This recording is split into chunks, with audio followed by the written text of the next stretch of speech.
Nous allons à présent voir ici les différents systèmes qui composent le moteur. Ce tutoriel a été simplifié par rapport à la réalité pour en faciliter la compréhension. Dans la vidéo précédente, nous avons vu le fonctionnement de base du moteur. Nous allons à présent voir comment les systèmes contrôlent le moteur et comment le pilote peut l'utiliser.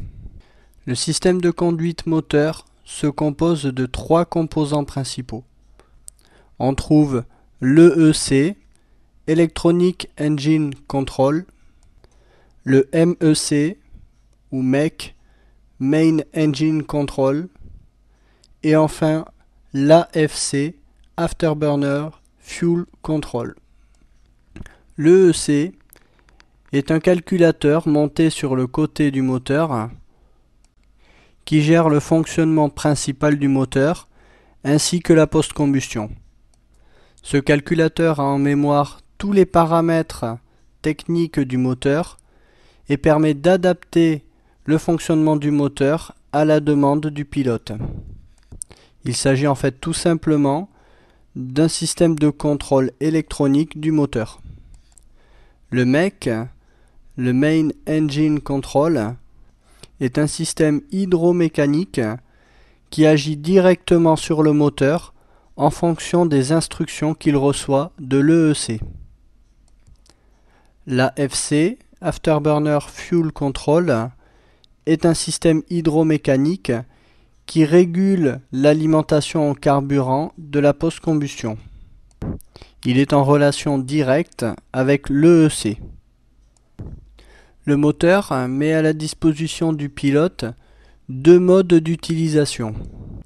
Le mode primaire, appelé PRI, qui est le mode d'utilisation normal du moteur. Il permet une utilisation du moteur dans la totalité de son domaine de vol, sans restriction. Le pilote agit tout simplement sur la manette des gaz pour gérer le moteur. La manette des gaz est reliée directement à l'EEC qui, en fonction de la position de la manette des gaz souhaitée par le pilote et des paramètres environnants qu'il reçoit du CADC, de Central Air Data Computer, qui centralise toutes les informations concernant l'air, c'est-à-dire la pression, la température, qui sont des paramètres essentiels à la bonne conduite du moteur. Et bien à partir de tout ça, l'EEC va déterminer les paramètres à donner au moteur pour répondre à la demande du pilote. L'EEC va donc gérer le débit carburant, la vitesse de rotation du moteur, la température turbine, la post-combustion, la position de la tuyère, ainsi que les vannes de décharge qui permettent d'évacuer le trop-plein de pression dans le moteur. Certaines de ces fonctions, comme le débit carburant ou la protection contre la survitesse moteur, sont gérées par le MEC qui est sous les ordres de l'EEC en mode PRI.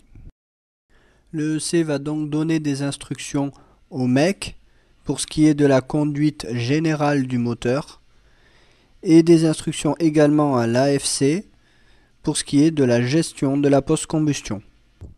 Pour résumer, en mode PRI, vous pouvez agir sur le moteur comme vous le souhaitez, sans aucune restriction.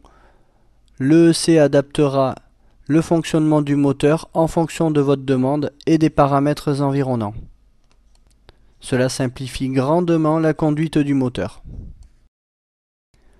En cas de défaillance de l'EEC, le moteur dispose d'un mode secours appelé SEC. Lorsqu'un dysfonctionnement de l'EEC est détecté, le moteur bascule automatiquement en mode SEC. Il est également possible de basculer manuellement en mode SEC en plaçant le bouton Engine Control sur SEC. Dans ce mode, le moteur est en quelque sorte bridé pour éviter qu'il sorte de son domaine de vol. La tuyère est bloqué en position fermée, la post-combustion devient alors indisponible et les inlet guidvan situés à l'avant du moteur et qui ont normalement un pas variable en mode prix sont alors ici dans un pas fixe. La vitesse de rotation des compresseurs est automatiquement limitée et les RPM sont alors compris entre 70 et 95%. Le ralenti étant également plus élevé qu'en mode prix. À savoir que quand le moteur bascule en mode sec ou que vous sélectionnez le mode sec manuellement, le voyant sec s'allume sur le panneau de voyant d'alarme. Afin de mieux surveiller les paramètres moteurs, vous disposez d'un certain nombre d'indicateurs dans le cockpit. Voyons tout d'abord l'indicateur RPM. RPM signifie Rate per minute.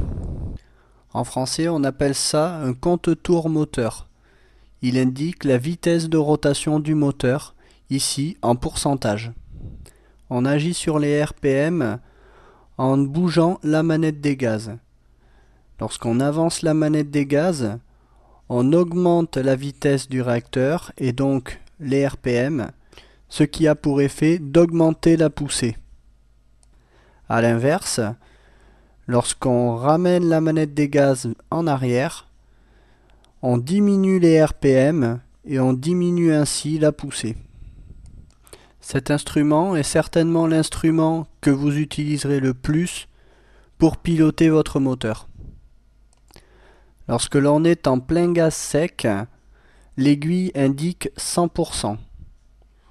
Attention, sur le moteur General Electric, lorsqu'on enclenche la post-combustion, l'indicateur RPM reste bloqué à 100% et ne va pas au-delà.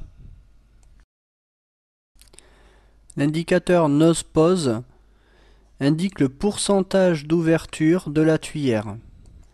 Comme on a pu voir, l'ouverture de la tuyère est gérée par l'EEC.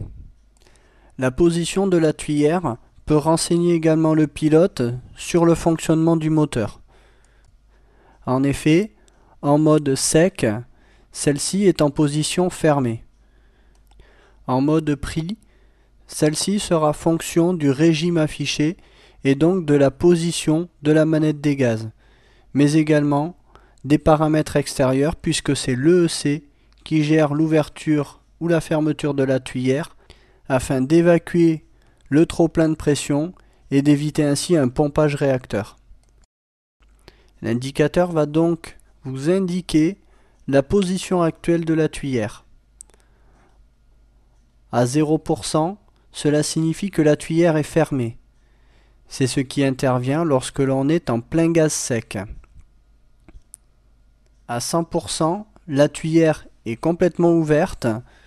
C'est le réglage que l'on va rencontrer en pleine PC, mais également dans certains cas en idle lorsque la manette est sur plein réduit. Donc quand on est en plein gaz sec, c'est-à-dire juste avant de cranter la post-combustion, on aura donc la tuyère qui sera en position fermée avec un nose pause de 0%. Et par contre, lorsque l'on va enclencher la post-combustion, on a vu que les RPM vont rester bloqués à 100%, mais la tuyère va s'ouvrir progressivement en fonction du régime de post-combustion. En effet, le F16 est équipé d'un système que l'on appelle la PC modulée. C'est-à-dire que l'on peut cranter 3 niveaux de post-combustion et donc en fonction de ces niveaux de post-combustion, la tuyère sera plus ou moins ouverte.